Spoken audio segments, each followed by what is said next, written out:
नमस्कार, मैं हूं आपके साथ आस्था कौशिक। जिस उमेश पाल हत्याकांड से यूपी के साथ पूरा देश दहल गया था, उससे पहले एक हवाला कांड हुआ था। अतीक और शाइस्ता के हवाला कांड की तफ्तीश अब पुलिस कर रही है और न्यूज 18 के पास इस हवाला कांड का बहुत बड़ा सबूत है, जिसे उमेश पाल हत्याकांड से ठीक पहले 13 जनवरी को हवाला के जरिए करोड़ों रुपए आए थे और अतीक अहमद के क्राइम सिंडिकेट से आने वाले पैसे सीधा शाइस्ता तक पहुंचते थे। लेकिन इसके पीछे का मकसद क्या था, आपको पूरी रिपोर्ट दिखाते हैं।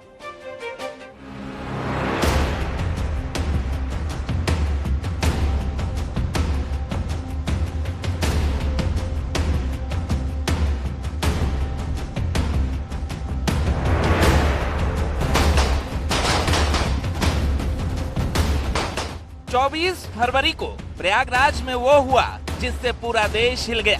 घर के बाहर 7 शूटर्स ने वारदात को अंजाम दिया और गोलियों की तड़तड़ाहट के साथ ही बमों की बारिश से पूरा इलाका धुआं कर दिया। लेकिन इस हत्याकांड के लिए आखिर फंडिंग कहां से हुई, कैसे प्लानिंग के तहत पैसे जुटाए गए, कैसे शूटर्स को पैसे दिए गए, इसका खुलासा न्यूज 18 पर होने वाला है। देश को दहलाने वाले प्रयागराज के उमेश पाल हत्याकांड से पहले एक बड़ा हवाला कांड हुआ था, जिसके अब तफ्तीश प्रयागराज पुलिस कर रही है। उमेश पाल की हत्या से पहले 1 करोड़ 20 लाख रुपए कहां से आए थे, किसने दिए थे, किसको देने थे और इसका मकसद क्या था, इसको लेकर एक तरफ जांच चल रही है तो दूसरी तरफ ये भी बातें सामने आ रही है कि इसी पैसे को उमेश पाल मर्डर में खपाया गया था।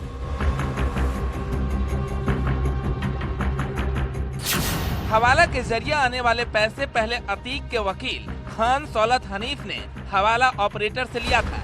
हनीफ बैग में पैसे अतीक के करीबी नौकर राकेश को दिया और राकेश वो पैसे सीधा शाइस्ता तक पहुंचाया और उमेश पाल मर्डर में शामिल शाइस्ता ने सभी शूटर्स को पैसे दिए।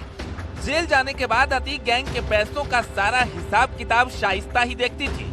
उमेश पाल हत्याकांड के बाद सभी शूटर सीधा शाइस्ता के पास पहुंचे थे और शाइस्ता ने खुद अपने हाथों से सभी शूटर्स को पैसे दिए थे।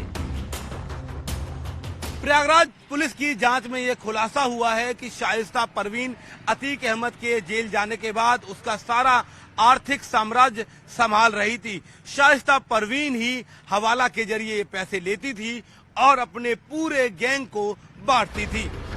अब सवाल ये उठता है कि अतीक को उमेश पाल मर्डर के लिए कहां से फंडिंग मिली, कौन कौन उमेश पाल की हत्या करवाना चाहता था।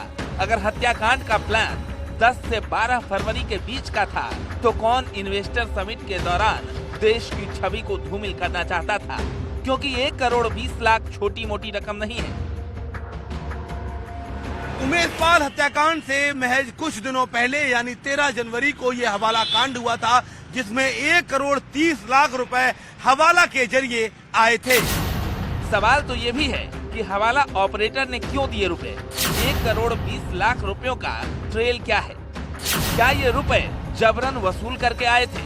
क्योंकि उमेश पाल हत्याकांड से ठीक पहले अतीक ने साबरमती जेल से बिल्डर मुस्लिम खान से 5 करोड़ की रंगदारी मांगी थी और व्हाट्सएप के जरिए बिल्डर को मैसेज किया था कि मेरे बेटे उमर का हिसाब कर दो। यानी उमेश पाल को मारने के लिए अतीक हवाला के साथ ही बिल्डर से भी रंगदारी वसूल रहा था और इस पूरे खेल की मास्टरमाइंड शाइस्ता परवीन थी।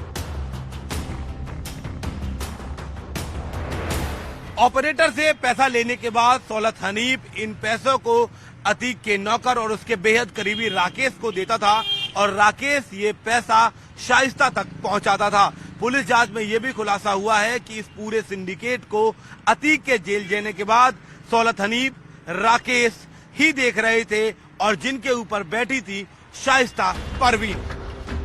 लेकिन हाल में जिस नाम को पुलिस ने उमेश पाल हत्याकांड में शामिल किया है वो अतीक का वकील सौलत हनीफ है, जिसके पास हवाला से करोड़ों रुपए पहुंच चुके हैं। सौलत हनीफ ने डिलीवर हुए पैसों की फोटो जेल में बंद अतीक अहमद को भेजता है और पुष्टि करता है कि हवाला से पैसे आ चुके हैं।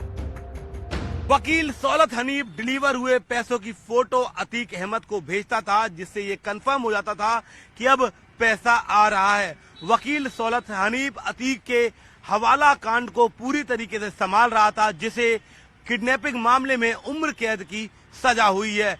ये वकील का चोला पहनकर अतीक के काले साम्राज्य को संभाल रहा था। दरअसल खान सौलत हनीफ अतीक का बेहद करीबी है। वकील का चोला पहनकर अतीक गैंग के लिए काम करता था। हाल ही में उमेश पाल किडनैपिंग केस में उसे उम्र कैद की सजा सुनाई गई, जिसके बाद उसे जेल भेज दिया गया।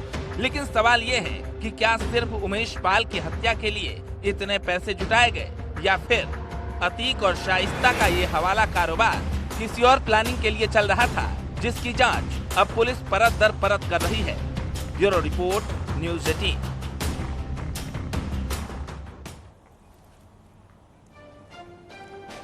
अतीक अहमद ने उमेश पाल की हत्या क्यों करवाई, इसको लेकर बड़ी जानकारी सामने आई है। दरअसल उमेश पाल अपहरण मामले को लेकर अतीक अहमद ने 2012 में यूपी के गृह सचिव को एक चिट्ठी भी लिखी थी। 17 अगस्त 2012 को लिखे इस पत्र में अपहरण केस को फर्जी बताया था। पत्र में उसने लिखा था कि इस वजह से मेरी छवि धूमिल हो रही है और इसीलिए इस मुकदमे को जल्द खत्म करवाइए। हाल ही में पुलिस से पूछताछ में उसने बताया कि मैंने कई बार उमेश पाल को मिलने के लिए बुलाया, लेकिन वो नहीं आया। अतीक ने कबूल किया था कि उमेश पाल की वजह से उसकी बादशाहत कम हो रही थी, इसीलिए अपने साम्राज्य को बचाने के लिए गुस्से में आकर उसने उमेश पाल की हत्या करवाई। इस लेटर से अतीक की हनक और घमंड को समझा जा सकता है। 2012 में किसी पद पर भी न होकर उसने गृह सचिव को आदेश देने वाले लहजे में इस पत्र को लिखा था।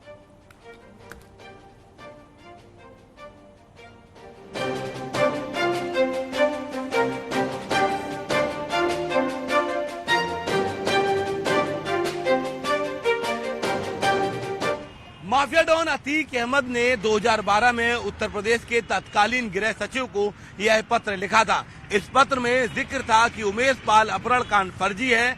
इसमें अतीक, उसके भाई अशरफ समेत सभी नामजद लोगों को फंसाया गया है। इस पत्र में इस बात का जिक्र था कि इस मुकदमे की वजह से उसके परिवार की छवि धूमिल हो रही है, ऐसे में इस मुकदमे को बंद करा दिया जाए। हालांकि मुकदमा तत्कालीन सरकार ने बंद नहीं कराया था।